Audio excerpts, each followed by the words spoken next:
ergan biloo ofirraa isa godhees bilbila namaatiin shugguuxiin suuroof kaasee kunisiif qophaa'ee isin ajjeesa jechuun na sodaachisaa jira.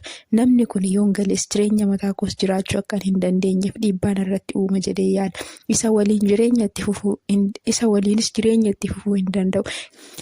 Nagaa faraarri jaalalli waaqayyoo karaaf kallattii kolaa fi gulantaa jirtan hundumaa irratti isiniif haa baay'atu. Kabajamoodhaa fi jaallatamoo obboloota kootii hordoftoota dirree biituu akkam jirtu nagaa keessanii ani obboleettiin keessaan baay'ee nagaa kooti. Galanni guddaa waaqayyoodhaaf haa ta'u jechuutti nan jaalladha. Baga nagaatti eegamtan baga waaqayyo nagaa isiniif baay'ise jechuutti nan jaalladha. Egaan nagaa kooti aansuudhaan guyyaa irraa kanas akkuma barannee mudannoo baay'ee nama gaddisiisu tokko isinii qabadhee jennuuf. Mudannoon kunis maalinni ergaa maalis nu dabarsa jechuudha. Gara mudannicha deemnee otoo hin dhaggeeffatin yookiin otoo hin dubbifatinitiin dura chaanala kiyyaa faaraa warri taatan sabiskiraayib gochuutiin maatii kootti dabalamaa isiniin jira. Maatii kutatanii kan jirtan immoo sheer gochuutiin obboloota biraan naaf gahaa isinii jechuutiin nan jaalladha. Yeroo isin sabiskiraayib gootan yeroo isin yaada qabdan koomentii jalatti naa keessanii akkasuma immoo karaa adda addaatiin cinaa koo dhaabbattanii akkasuma haamileen koo wantoota garaagaraa barumsa kennu jedhee wanta yaadu walitti fufunaannadhee yookiin immoo walitti qabaddee gara keessan dhufuudhaaf ani qophiidha jechuudha. Kanaaf isinillee jajjabeessaa jajjabinni isinaaf gootan murteessaadha jechuutiin nan jaalladha. Egaa kanatti aansuutiin haati mudannoo keenya isheerraa kun maal jetti?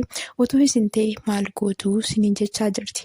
Otoo isin ta'e maal gochuu akka qabdan koomentii jalatti yaada pozitiivii ta'e barreessaaf isiniin jechuutiin nan jaalladha. Obboloonni baay'een isaanii gaafa waan ta'e arganii callisaniituma wantuma isaan wajjiniitiin yookiin immoo wanta dubbii sana wajjiniitiin hin adeemne koomentii negatiivii ta'e jechoota hin barbaachisne arrabsoo waan tokko kaa'u jechuudha.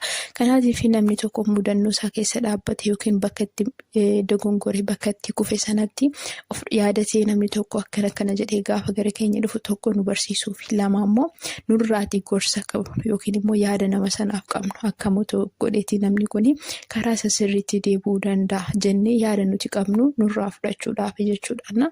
Kanaatiif yaada qabdan koomentii jala kaa'aa. Haati mudannoo keenyaa kun koomentii jalatti ree nan dubbifadha hiriyoota keetiif naa qoodi waan naan jetteefidha. Ani gama kootii mudannoo ishee kan ergan dhagaheeti wantan sirriidha jedhu jechoota ishee qajeelchuu yookiin immoo ishee sirreessuu dogongora ishee sanarraati kufaatii ishee sanarraati jedhee yaadu kaa'eefiitiin jira.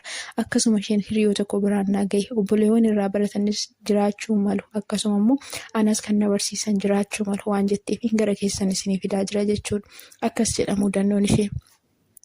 Akkuma nama hojjeteen of jijjiira jedheen biyya kootii bahee biyya beeru jiraachuu eegale. Utuma achiin jiru bara 2012 karaa nama tokkoon namaatiin wal bare. Nama kana waliin utuma haasofnu bara 2013 gara biyyaa nan imale.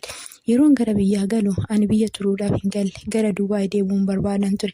Gara Dubaay deemuun barbaada malee piroosesiin kun gara ji'oota 8 na jalaa ture. Sana gidduutti ani fi hiriyaan koo sun maatis wal barsiisnee samaana akka godhannu nu taasisan. Samaana sana waliif farramnee guyyaa 3 booda carraan viizaa naaf dhufe anis imala koo gara Dubaay nan taasise. As gahees kaadhima koo kana waliin nagaama haasaa turre. Nagaaman ji'oota 2 waliin haasaa turre boodarraa akkasanaan jedhe maallaqa hojjettu akkaawuntii koo irratti galchii naan jedhee ture. Anis isatti walii galuu nan dide.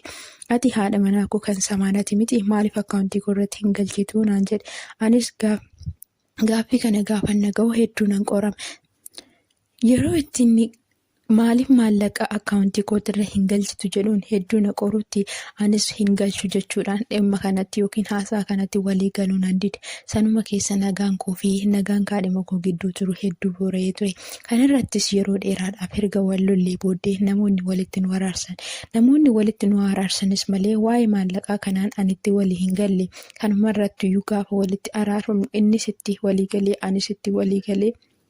Itti waliigalee honjinu maallaqaan hin galchuudhaan nagaadhaan haasawee eegale. Ta'us xiqqoo erga turree booda gaafiima waa'ee maallaqaa kana natti kaase.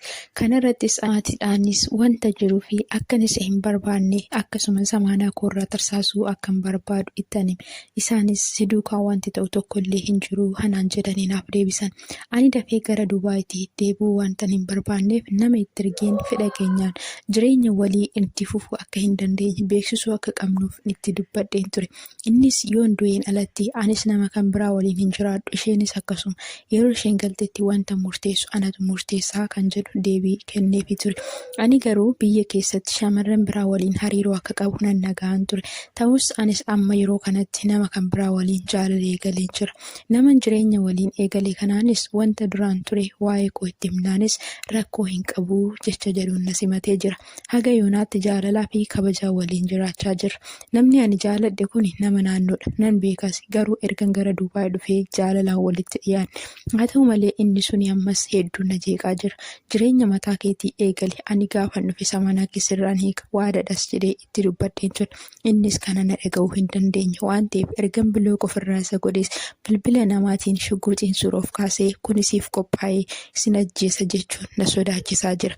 Namni kun yoon galees jireenya mataa koos jiraachuu akka hin dandeenyeef dhiibbaan irratti uuma jedhee yaada. Isa waliinis jireenya itti fufuu hin danda'u. Kanaafis hedduu dhiphadheen jira. Yaaddoo keessan jira. Maal na gorsitu? Otoo isin ta'ee maal gootu? Jettee obboleettiin keenya isin biratti dhiyaattee yookiin immoo isin biratti wanta ishee dhiphise kana fidattee jirti jechuudha. Kanaatiif obboleettiin keenya kuni otoo isin ta'eeti maal gochuu akka qabdan yaada qabdan koomentii jala kaa'aa fi isiniin jechuutiin nan jaalladha.